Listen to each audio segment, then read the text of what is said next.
Assalamualaikum. Buku fikih wanita sholihah menurut Al-Quran dan hadis. Agama Islam menghormati kedudukan wanita dalam ibadah kepada Rabb-Nya. Ia mendapat taklif yang sama seperti dibebankan kepada laki-laki. Islam juga memberikan anjuran baginya ikut serta dan menghadiri sholat Idul Fitri maupun Idul Adha, menghadiri kegiatan yang mengarahkan pada kebaikan serta memiliki makna dakwah keislaman.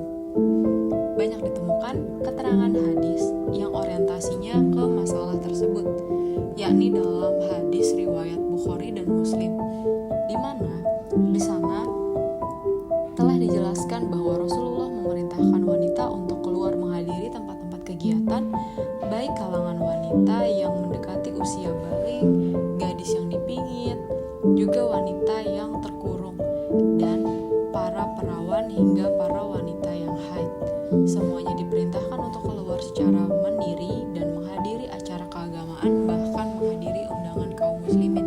Anjuran kaum wanita untuk keluar menunaikan sholat secara keseluruhan ini terlihat jelas dilakukan oleh Nabi SAW dalam acara sholat 2 hari raya berikut ini, sholat Idul Fitri dan Idul Adha, di mana suatu ketika beliau menyuruh siapa wanita yang kelebihan jilbab agar meminjamkannya kepada yang tidak memiliki jilbab. Hal ini merupakan anjuran yang sangat kuat bagi wanita untuk menghadiri sholat Id agar mereka bisa saling menyelaraskan kedudukan, beradaptasi, dan saling tolong-menolong, berta'awun atas dasar ketakwaan. Rasulullah menyuruh kami, kaum wanita, agar menganjurkan anak-anak perempuan yang belum balik dan masih pingitan ikut serta sholat 2 hari raya, juga memerintahkan wanita yang sedang haid untuk memisahkan diri dari tempat sholatnya kaum muslimin. Hadis riwayat Muslim.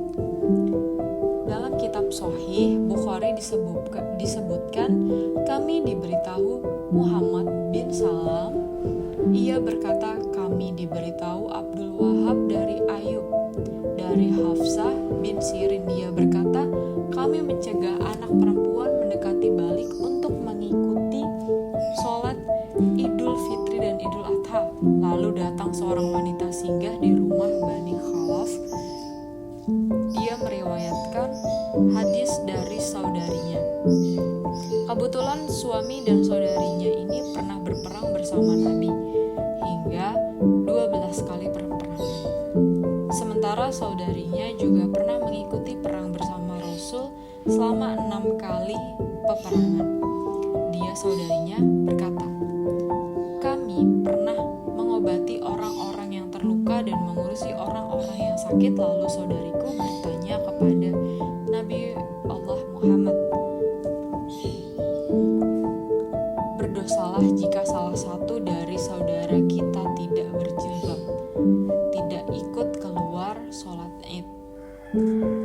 Nabi menjawab, hendaknya teman perempuan yang lain meminjami jilbab kepadanya hingga dia bisa menghadiri acara kebaikan dan dakwah Islamnya kaum muslimin.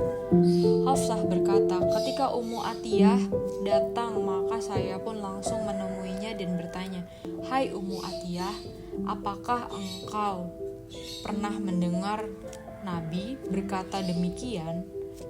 Dia menjawab, demi ayahku, benar. Nabi SAW berkata demikian.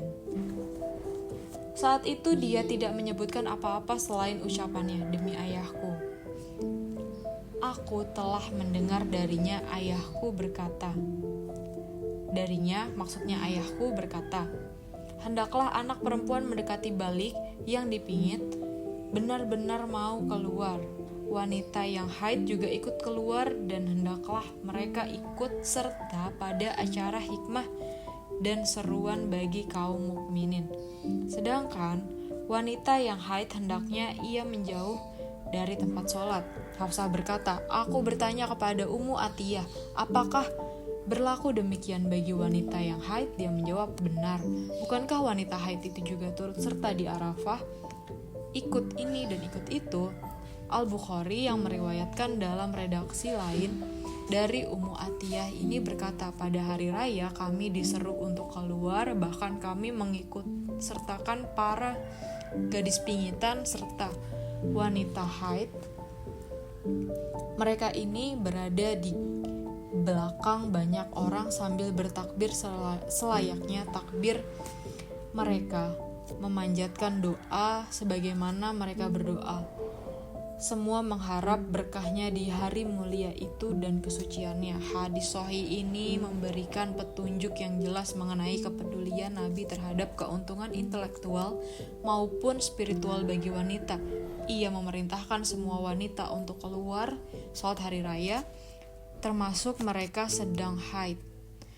Hanya saja wanita yang sedang haid dikecualikan dari sholat dan tidak diperbolehkan memasuki tempat sholat. Namun seruannya ditujukan kepada semua wanita karena perhatiannya harus turut serta dalam peristiwa penuh berkah ini, sebagai tempat bertemunya umat muslim di hari yang suci, bertakbir dan berdoa, dan menjadi bagian dari kehidupan masyarakat Islam yang dibahas dalam khutbah setelah sholat hari raya.